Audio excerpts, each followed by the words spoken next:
কেননা এই নামাজই তোমাদেরকে দিনের পথে টিকিয়ে রাখবে। ইন্নাস সালাতা তানহা আনিল ফাহশাই ওয়াল মুনকার, নিশ্চয়ই নামাজ মানুষকে অন্যায় ও অশ্লীল কাজ থেকে দূরে সরিয়ে রাখে। অথচ এই নামাজ থেকে আমরা দূরে সরে যাচ্ছি। প্রকৃতপক্ষে যদি একটা কথা বলতে হয়, তাহলে আমাদের মা বাবারা আমাদেরকে ধোঁকা দিচ্ছে, আমাদের মা বাবারা আমাদেরকে ভালোবাসে না। এটাই বাস্তবতা, যে আমাদের মা বাবারা লেখাপড়া না করার জন্য আমাদেরকে মারে, কাজ না করলে পরে আমাদের মা বাবারা আমাদেরকে মারে, মসজিদে না গেলে পরে, নামাজ না পড়লে পরে আমাদের মা বাবারা আমাদেরকে কোনোদিন মানে না।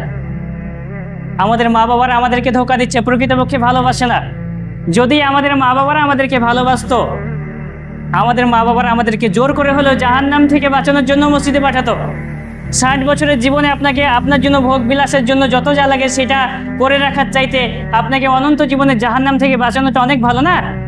কিন্তু আমাদের মা বাবারা কোনোদিন আমাদেরকে নামাজের জন্য বলে না যে মসজিদে যাও। এই হচ্ছে